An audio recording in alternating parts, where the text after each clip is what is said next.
3 number, তার ঘুমও নাই, ঘুমের আগে যে ঝিমুনি আছে সেটাও। 4 নাম্বার, আকাশ জমিন এর মাঝে যা আছে সবকিছুর আসল মালিকানা কার?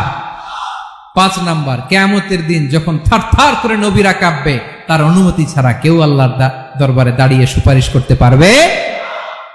5 নাম্বার, আমাদের সামনে পেছনে উপরে নিচে প্রকাশ্যে গোপনে যা ঘটে কেউ দেখে না, দেখে কে? কেউ জানে না, জানে কে? আল্লাহর জ্ঞানের বাইরে নতুন করে কেউ জ্ঞান প্রডিউস করতে পারে না। তিনি যতটুকু জানায় ততটুকুই জানি, তিনি না জানালে জানানোর সাধ্য কারো। তার কুরসি, তার কর্তৃত্ব ক্ষমতা আকাশ জমিনকে বিস্তৃত করে আছে, ঠিক কিনা বলেন? কিন্তু মহাবিশ্বকে পরিচালনা করতে, রক্ষণাবেক্ষণ করতে তিনি খুব ক্লান্ত হয়ে যায় না?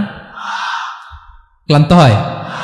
তিনি আল আলী, দ্য হাইয়েস্ট, সর্বোচ্চ, আল আযীম, দ্য সুপ্রিম, তার ক্ষমতার সামনে দাঁড়াবার ক্ষমতা কারো নাই, ঠিক কিনা বলেন?